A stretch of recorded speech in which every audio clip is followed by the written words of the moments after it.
Hi, we're Karina and Sarah, two best friends who've joined together to bring you conversations that explore the intertwined roles that mind, body, heart, and soul play in the story of your life. Together, we bring our passion for understanding life, here and beyond, into conversations that take a deep dive into what it is to live this human experience from the soul. We combine my decades of journalistic investigation and storytelling with Sarah's decades of investigating the human heart as a cardiac imaging specialist. Throw in a rare life-threatening disease and a near-death experience and the insights and wisdom gained from these, and you get Soul2Soul Conversations. We invite you to come along as we unpack life and navigate our way along the journey. We'll explore life lived from the inside out and empower you to live your authentic life, a life of true meaning and purpose, one that is aligned with your heart and soul. Hi everyone, welcome back to Soul2Soul Conversations. And we're here with episode 3. Can't believe it. Lucky 3. 3. Almost 3 under the hat. Yep, pretty good. Whatever that saying is. We're very excited to be back today, and we've got a topic of conversation today that's very close to our hearts. It's something we discuss a lot, and it's an important part of life, and I'm sure that it figures in your lives and conversations too. And the topic is intention and what part that plays in creating the lives we live. And actually, I would take it a little bit further, if I could. Of course. That it's more than just important in this lived life. And that's when it really struck home. But when it really formulated within my conscious awareness of how important intention was in the NDE. Yeah. When I could see that whatever I put my awareness on unfolded, but a part of that was the intention behind it. And also in the life review, seeing the intention that I held in a moment was what I was reviewing, not so much this scene. Oh, that's interesting. Okay, so not so much. So when you were reviewing events in your life review, life experiences, what was really salient was your intention within each encounter. Is that right? Okay. And that's what you were reviewing with your guides and how you assessed. And I'm not going to say judged. It wasn't a judgment of how I did, or there wasn't like a scale of good or bad or judgment. It was purely an assessment of the intention brought into that moment, and was it love? Wow. Okay. So if this scene, if we could view this scene, we're in the non-physical realm, and I am, or you are, viewing this scene. And what intention did we bring into this? Was it an intention of service? Was it an intention of, hey, we just like talking in front of a camera, which we don't actually find that very comfortable at all. Yeah, we're getting better though. We're getting more comfortable. There's friction there because we're not used to putting ourselves out in a public arena. Exactly. Yeah. However, our intention of service and how we would like to have our conversations hopefully help others navigate life through a soul lens would be what I would be reviewing this moment in a life review as, would be the intention that we had set for it. And that's something that I came back with, understanding, wow, I really didn't give much consideration to my intentions before. I had definitely given a lot of consideration to my goals, professional, personal, fitness goals or professional goals. And you may pay attention to the tasks you need to perform to achieve a goal. But I didn't give much thought to the distinction between paying attention and intention. And they're very different, because I was, like a lot of us are really good at paying attention, like studying or write, or you love writing. So sitting and writing all day and paying attention to that task. it's not just that that's important, it's the intention you're holding with what you're doing. And that will inform the finished product. It'll inform the ripple effect of Much consciousness. more, right, Yeah. right.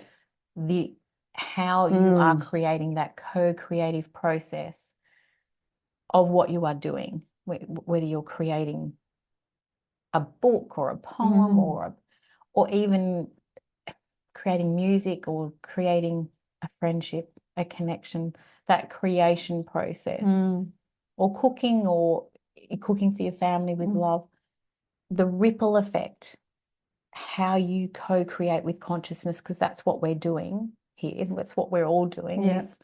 This show is about co-creation, and we get to create whatever we want, whatever lights us up. That co-creation with consciousness, the intention that ripples through that is so powerful and will inform outcome and will inform how consciousness expands. Wow. So in just say I'm writing my book, which I am now. So the intention that I hold as I sit down at my little Karina's writing cave that I've created to write my book, I'll sit there and I'll be writing, and I'm bringing in the stories, I'm bringing in my great-grandmother's story, my own experiences, fusing it into a work of fiction. This is going to have an outcome for my readers and their friends and family. So these are the things that I would think of my readers. But I think if I'm gathering clearly what you're saying, it's not just my readers who are going to be affected and be moved, be enriched by my book, be impacted. It's also going to ripple out in ways that I'll never, well, not from this human perspective, get a sense of. But so much so that the magic of intention is that book will then get handed to a person. It may be part of someone else's journey of awakening, or so. I'm not sure if there was a story I read, and the man in it, he went into a library or a bookshop, and a stranger who he didn't know just walked up to him and handed him a book and said, "I think you'd like this book." And it wasn't what he was looking for, but it was a bookshop. He purchased the book and took it home, and he said it was the book I needed, and it changed his life. Wow. So I think intention can call in. Right. Potentially an encounter like that. It's vibrational. Yeah. So if we bring it back to everything is energy. So the intention rides the wave in an energetic vibration. Okay. And it's like you're transmitting. It's a transmission. So you're transmitting your intention way more loudly than anything. Like your intention is a very loud vibration, and it will call in guidance. So shall we say writing the book is a co-creative process, and it's not just you creating. With my discarnate team of your intention will call in support, energetic support, and it will also, you will transmit that out so that the receiver who's vibrationally ready to receive will receive. So it will, in that co-creative process, it's so layered, but that's everything is so multi-layered. It's very hard for me to try and break it down to basic, like one basic concept, and I think that's it. It's all interwoven. Yeah. But in those threads is the intention, the thread of intention. Is so important. And now understanding that, it's about waking up every morning and making it a practice. Yeah. Okay. Making intention. And you do the same, right? Yes. You wake up and yes, and we may not call it a practice, or we may not call it an intention practice, but we both wake up and we may view the day of what we would like to do, or we may say we're busy doing this work, but we'll scurry away to write for an hour later. We set that intention, even subconsciously, that we will steal away to do what we really want to spend some time doing. Subconsciously, it's always in the back of my mind. And that is, so the book you're writing, that nudge from that nudge from within, the book Soul Guidance, that nudge within to write this book that has been held within you for some time. Yes. Informs, it's sort of like that paradox of the chicken and which comes first, the intention or the guidance. And I think it's that soul seed within you that this book is to come through you and be written, but it's the way that you honor that soul seed. It's the intention with which you do turn up day after day after day and year after year, because writing a book is a process. And that intention lights you up. It does. And they're the ones that you want, that like they're the intentions you want to set, the ones that just stir something within you. But then I think at the most foundational level is waking up, and the whole scheme of set the intent to be love. To be love.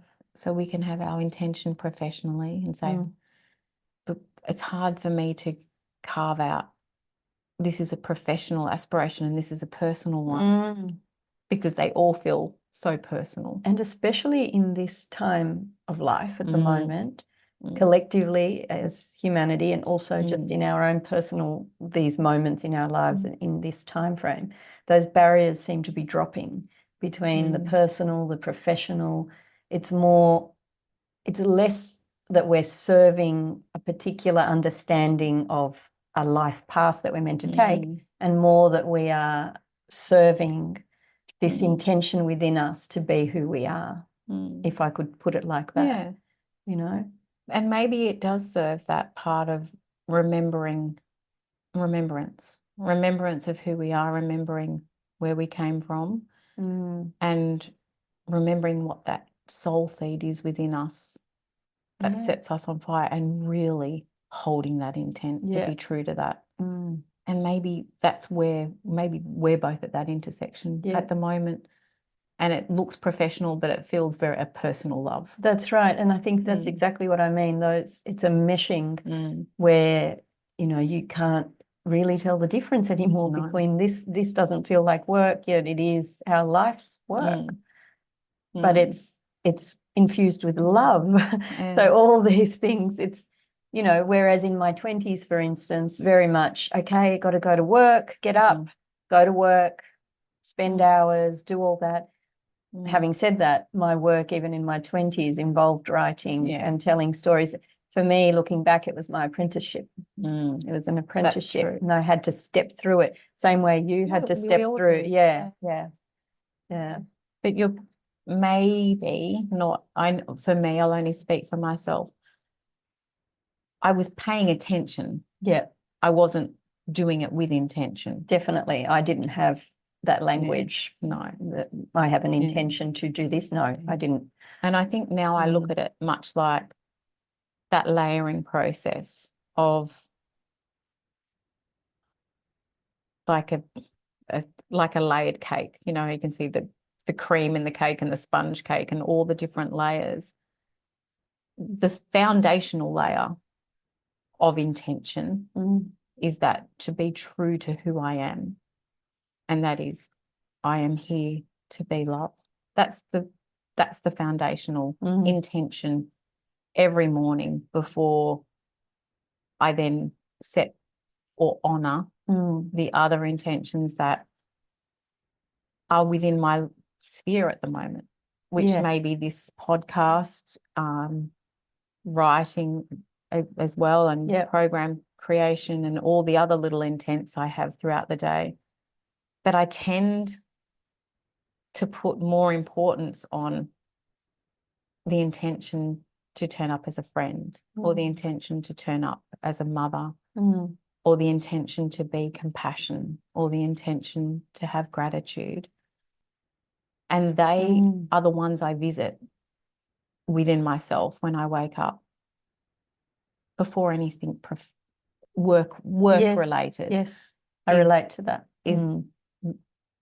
May I be compassion. Yes. And just having gratitude. Gratitude is a huge part of my daily practice. And I thought, remembering that. and I may have mentioned it to you when at the end of last year, my vision in my eye went, and prior to that, I remember thinking, I've got gratitude sorted, not in an ego way, but I thought I had it worked out. Yeah, I'd had that so you were much, doing a good job of remembering to be grateful. I'd had it all stripped away. I was like, I can walk. Yes. I can walk. I can talk. You know, when you have a stroke and you can't talk and you have to learn to talk again.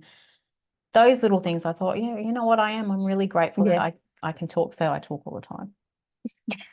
No. Or I can move, so I walk a lot, or I'm well, so I'll throw myself into the day. And I thought I was really grateful. And then it just took one little thing for me to realize and appreciate that practice of waking up with the intention of gratitude. And I would wake up and go, I'm breathing, I'm alive, I'm grateful, I'm here for another day. I had just slipped off the path of really drinking it in, like really drinking in how amazing it all was. Yeah. And all of the little things are so amazing. And so I think now I set that next intention of really, really drink it all in. So just to finish that line of story that you were sharing, so you feel that you were slipping a little bit off the path of that, remembering to anchor into that gratitude every day. And then when you had that health challenge and your eyesight was compromised for a period of time, you then had an opportunity to revisit how grateful you really are. I was so in the process of writing a lot and just getting back into having the time to write. And I couldn't see the vision in my right eye was compromised 80% as well. So I couldn't work on a computer. I couldn't see. And every moment of that 3-month period, having surgeries and treatment to try and restore my vision, was, why didn't I write the book while I could see? Yeah. I had everything. Powerful. I was well, I could see, I had a computer, I had time. Why didn't I write? I had everything I needed, and I kept telling myself I didn't have the skill set, or I wasn't a polished enough writer to put anything down, when in truth I had it all. And just even to wake up and look outside and see there are 50 different shades of green in those trees. And while I was grateful that I could see, I didn't take notice of the intricate little, oh my goodness, those trees are beautiful. There are 50 different shades out there. And I didn't stop. And I think we all do that, where we get busy. Yeah. We just get busy, and it sort of hijacks what's important. And that is to drink in all that we have. The conversations we have, or go up and hug your child, or go for a walk, and just those things are the important things.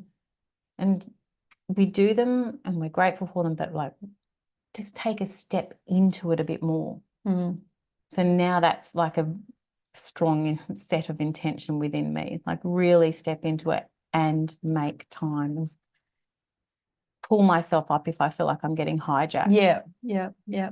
Which you've been here with me for a couple of days. It happens. We got busy doing some social media, and we got busy, and then I think we stopped and we listened to the rain, and we were like, oh, listen to that rain. Or we noticed the sun was out. Yeah, it's just right. a noticing. Yeah. But like a deeper noticing. Yeah. So it's about I don't know, inhabiting the present moment more fully, you know, perhaps holding that intention. And it may to do not that. even be inhabiting, it might be more immersing. Immersing, yeah. It's just yourself in the present just moment. a fusion Yeah. with it, almost. It's just, Yeah. I think whatever we do, we can go deeper. And maybe that's what I'm learning, is that evolution process is, no matter what we, like compassion, we can always go into deeper compassion. Yeah. And when we think we've got there, and I think that was my point about gratitude, when we think we've got there and, oh, I'm quite compassionate. Yeah. Something will, a lesson, a beautiful opportunity will present itself to reveal you can go deeper. You can always go, you can always love more. You can always be more compassionate. You can always hold more gratitude. Yeah. You can always hold more joy. And that's quite wonderful, isn't it, when you think about it? And it unfolds and unfolds and unfolds. And expands. And I think infinitely. that's what, going back to that near-death experience of watching what I put my awareness on, it unfolded and expanded. So if we bring that back to intention and gratitude and compassion, what you place your awareness on. So if we're placing our awareness on being more grateful, then that expands. If we place it on being more compassionate, then that expands. And that expansion, and so that's a co-creation with consciousness. Yes. And so we are expanding that within the field of consciousness. If we all do that, that's a pretty amazing reality that we're creating or co-creating with one another, rather than popping our awareness on maybe something that's not something we want to expand or unfold. So tell us in the comments, do share about how intention comes into your life, whether you set an intention every morning, or how, what role it plays in your lives. But for us, we were talking about one particular example about intention and how it's very much manifested in our lives, and that's to do with the Camino de Santiago that we went on. It was our first conversation, wasn't it? I'm pretty, what? Oh, yes. It was our very first, like, we didn't even know each other. Yes. It was when you interviewed me. Yeah. So we hadn't formed a friendship. Yep. And at the very end, gosh, I think the question might have been, what next? What's next for you? And I had a few years prior, it was at the end of finishing chemotherapy, and I was starting a new treatment, and I was well enough to start walking again. And I had a gentleman had talked to me about the Camino, and then the next day I had found a magazine at the airport when I was in a doctor's surgery, and it was on the chair, and on the front of it was all about 3 women's story with finishing chemotherapy and going on the Camino. And I just went, that's it, I'm going to do the Camino. And that might have been the year before we spoke. So I took the article out and I stuck it in my journal, which was, I would say, a journal of things I want to do. We'll call it a manifesting journal. And I had actually a treasure box, a blue woven treasure box, and in it was shells, because I wanted to move to be near the beach. So I had, and actually every time, this is a bit of a segue, every time I travelled up to Byron Bay to visit my twin sister, I would collect shells off the beach and I would bring them home and put them in this box. Wow. So I had the shells in the box. I don't know if I knew that piece of it, given where we are today and where we're sitting. So that had gone into the box, and in it was my big book, and I put each story within this book, and then I'd sprinkled rose petals from a rose bush my father had given me, and set the intent. I'm going to walk the Camino. And I hadn't established my charity at that point. I think my intention was pure. That's right. My intention was purely to walk for those with autoimmune disease who hadn't lived to walk walk the Camino or walk their journey. You wanted to And walk for them. I think that was my initial intention. And so I mentioned that at the end of the interview. Yes. And so you said, I'm going on the Camino. And then for some reason I said, I'm coming. And now. And so you set the intention, Yes. with that, set that intention. And for me, the Camino had been a big part of my, I say a big part of my desires or yearnings, but it was in the background. It was very much in the background, but I guess we could call them soul nudges. They had come up a few times. There was an author that I interviewed that had written a novel about the Camino with his wife, and I grilled them about the journey. There was that, and then there was finding a beautiful book of recipes from the Camino, and it was coming up, and it felt like a calling. And anybody who's been on the Camino will tell you that it does feel like the Camino calls you at a certain moment in your life, and that you simply must get there. Now, I didn't feel consciously that I had to do this thing, but I was aware of the calling and that it was in the back of my mind and heart. But then when we had that conversation, the words came out of my mouth and I thought, well, so, but it was, I didn't have any plans. No. Like I didn't know when. I just said, I am going to do it. Yeah. It was just a pure intention that I, probably like you. Yeah. The call was there, but it had been put away somewhere. Yeah. Until it was time, until it was. Yeah. It was in my treasure box, put away in my cupboard. And then the next year I went on to establish the Autoimmune Project, the charity, and it just evolved as this will be a fundraiser. This is what I'll do. I'll go and walk and raise funds. And for me, it proved to be the absolute clincher in the story of my life. Like not just the story that I'm writing, the book that I'm writing, but the story of my life and the role that it played in just awakening me to greater depths of love and of this sense of being grounded into a story of my heritage and just feeling very much at home, like I found my home in Galicia, which is the land of my great-grandparents.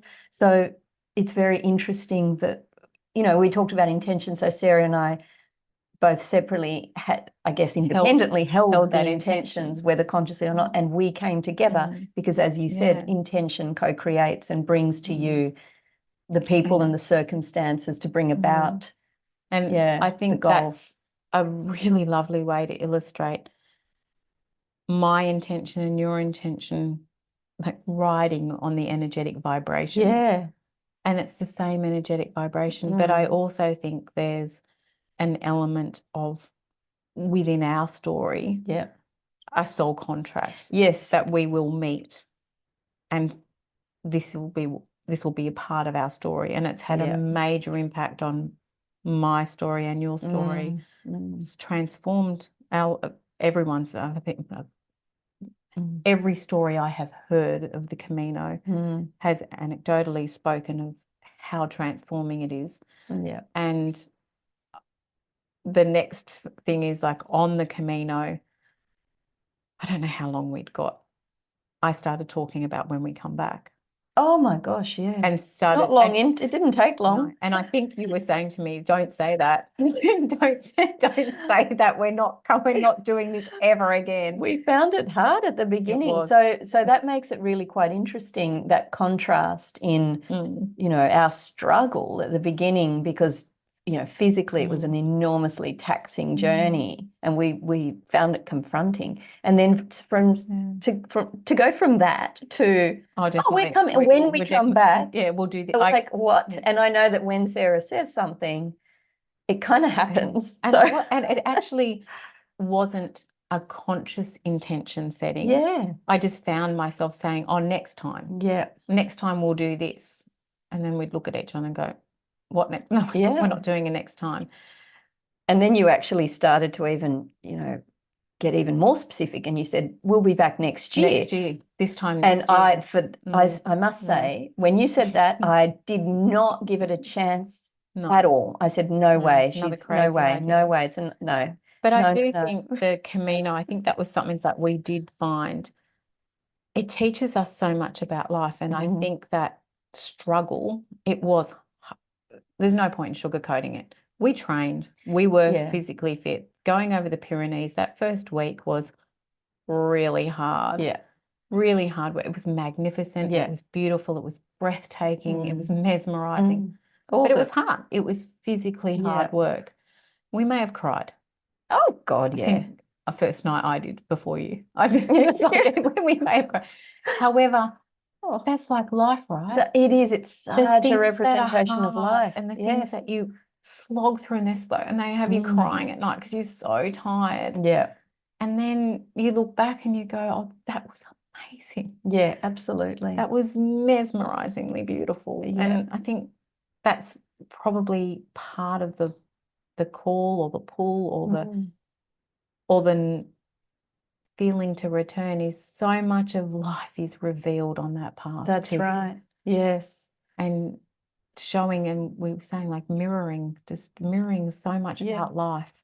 Yeah. And Also, you've just got to keep going. That's right. You've got to keep going. It doesn't pay to go backwards. We learned that. So many lessons might not be the right word, but it is a mirroring. It's a representation. It's you walk through beautiful terrain and you walk through some really hard, rocky paths. Yeah. You could trip, you could get off the path. You get lost. And look, I think we found that singing made everything better. We did. Eventually, Your when we singing, found that. not my singing. When we found that. Voice. So, but to just round out that story, I did not for a second believe, Sarah, that we would be back this year. But of course, we are back. We are planning. Almost a year to the day. It is. It is almost a year to the day. And we are planning, and we will be leaving in 2 weeks. Yeah, in 2 weeks we're going. And we're singing a lot because apparently we enjoyed that singing. So now we're going on a musical Camino. So for us, it's been, But I think I wanted to just briefly, before we wind up, just touch back on the element of it being fated or in our soul contracts, or to use another term that I know you use, time-stamped into our contracts. It feels like the Camino was time-stamped. Yeah, we had to go on it. I feel like it's hard to say it when I say there's no time as we know it in the human context, in the non-physical dimension. Time doesn't exist as it does in our human context and understanding. And so with that in mind, so if I take time, which is how we do it, past, now, future, and it's like this, and I turn it around and stack it, it's like records in there, or it's time stamped within the now, if that makes sense, that it will happen in this lifetime or this incarnation. It's an important aspect of your story, of your soul purpose, of your meaning and purpose in this lifetime. It will become integral to you either realizing your soul purpose or expanding on it, or becoming, so if it's not just a pure awareness of it, a deepening of your understanding of how you would like to pursue that life, that soul purpose. So I think the time-stamped, yes, it was time-stamped for you and I, because so much has come from that. And whether you want to look at it as, well, did we manifest it or was it predestined? Definitely intent, like we were talking about manifesting before. What's the relationship between manifestation and intention or setting intention? Where does intention sit within manifesting, within the equation, like the manifesting equation? If we say there are components or ingredients like a recipe, the ingredients of manifesting or co-creating something into our reality, because if it's manifesting as part of that co-creation, then intention is a very important element of manifestation, much like my little treasure chest. that I set the intention and I put it within my book of other things that I would have liked in my future reality. And then it's like a set and forget, right? It's I set the intention and then I go about my work and doing what I'm here to do. And part of following through on that intention might be getting up and walking every morning because I've got to be fit to walk the Camino. So it may not be I'm only walking every morning because I'm doing the Camino because I haven't set it. I've just set the intention. I haven't got a date to walk towards. But that action sets a vibration that's in alignment with doing the Camino. So now I've got the intention set and then daily action towards bringing that into my reality. And then the co-creation process of things serendipitously being brought into my sphere that build on that coming into my reality. And that might be having a friend to do it with. So I would never do it alone or a whole group of people saying they'll do it with me. And I think you can't manifest without intention. Oh, I think things can manifest in, but they won't stay. They won't.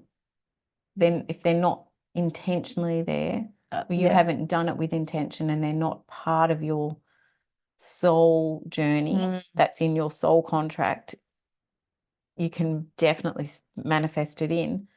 It will fall subconsciously, but it won't last. It won't be there. I've heard that before, and I think that's interesting. But that set and forget element, and that's part of surrender. That's what I was going to say. So within that recipe, if you like, there's another element, and that element is surrender. What part does surrender play? The intention, the actions, daily actions supporting that intention for that goal or that thing to come into reality, and then non-attachment to it, which is really hard. It seems a paradox in a way, doesn't it? If we want it, like, that's obviously right. maybe the Camino is not a really good example of manifesting something you really want, but let's say it's a house. There's a house, you've got a picture up on your notice board and you look at that house every day and you want to bring that into your reality and you set an intention. And I think this is where intention matters. Manifestation gets really powerful if the intention is of service, service to others. Now, the Camino, my intention was to raise awareness for autoimmune disease. It wasn't for me to go and have a party. It wasn't for me to go and have a holiday. My intention set was I would like to do this walk because I would like to raise awareness and I'd like to raise funds in service for autoimmune disease. And I think anything that's manifested with the intention of service to others is sort of like supercharged. I love that. And I think when I think of my intention for the Camino, but not that I was conscious of it perhaps years ago when it first came into my awareness, but it became healing for my family, healing for me, healing my family tree. And that was all in my heart, churning, swirling. And I guess that is service too, because and maybe that is what supercharged. Like there is service to soul. I don't think service has to always be to others. And as you say, like others isn't just our brothers and sisters in the human family that we can see. It's also our non-human family on earth, animals and nature, and it's also discarnate life forms that are around that we cannot see that support us. And service to all. Interesting when you get into that conversation about self-love, self-healing, for self. That's important. And I think it's hard, maybe more so for females where you've been the mother and you actually put yourself, as I did, like at the bottom of the list. The burnt chop syndrome, you know, where you if you're giving out the food, you'll give yourself the burnt chop. You look after everyone. You make sure everyone's okay. And then by the time you get to yourself, you're too tired, you're in bed. You're too tired to think about, oh, what did I want today, or what would have served me? And I think it's that guilt, and it may be like a generational thing within our age group. Yeah. That guilt of putting yourself on the list, which I have struggled with, and not just on the list, putting myself at the top. And I can barely say that. Yeah, look, you're whispering. I can barely say putting myself on the top and giving myself permission to go, I need to heal. I need to go and give myself time away from having to care for everyone else and tend to me and care for me. That service to soul. Now that's an intention set. It doesn't have to be only service to others. I think service to self, if you don't look after you, that's what I found. The wheels fall off. Yes, and we're all interconnected too. So once you look after you, effect, that will ripple out positively in the lives of others. So I think that intention set, I shouldn't say think, I feel when I say intention to manifest, to co-create a reality in service is not, I'm not just saying in service for humanity or in service to self, to self-love as well as love of others. That's supercharged. And I think the Camino brought a lot of healing for both of us. It did. And within that healing allows so much more to be revealed. And it also showed me a more gentle way of walking through a goal-seeking life. I have goals, and I would be, and another thing which you don't really want to carry around, like I'm carrying the guilt of putting myself on the list, but of not achieving enough, the guilt of just not ticking enough off, and being able to just sit with it. So like on the Camino and go, it's all I could do today. I could turn up and walk, and now I'm too tired to do something else. Yeah. Bringing that back into life and saying, well, I set the intention to be kind to myself and not push myself too hard. And when my body says enough, just rest. It really doesn't matter how much I've achieved that day if my body's saying to me that's enough. And I have to learn that because I have a disease that I need to keep at bay. And I have to learn to listen to my body when it says enough, that's enough. You need to rest. And if that means a day or a week or a month, I have to be okay with that. And go, well, what I achieved today was I breathed. I breathed in air and I rested. Very powerful. That has to be enough. Yep. And that's been a hard one. But I'm getting there. Like I am getting there. And then when I feel great, I get back into that, okay, let's get to work. Yeah. That ebb and flow of Well, I think that's a good spot to leave it for today. And we introduced the topic of surrender as being a principal ingredient. It's even like that, surrendering to. That's right. And it's such a dance between surrender, intention setting, gratitude, compassion, love of self, love of others, like it's all interwoven. But surrender is key, and we are going to come back next time to do an entire episode. It's hard to crack that one. It's a very hard one to crack because what I have found, speaking for myself, is that I will surrender, and it is part of my daily practice every morning, spiritual practice, prayer practice, surrender into your hands, life. But then I always find that there's always a little bit more to surrender.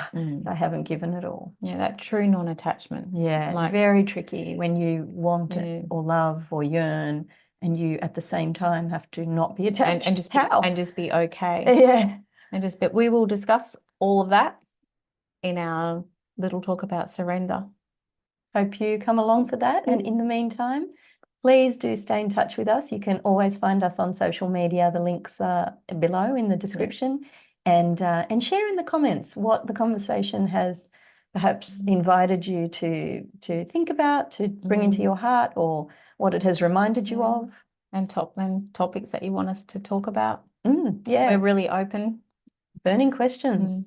Yeah, pop them in the comments. Thank you so much, everybody. Okay. Lovely to see you all. See you next time. Bye. Bye.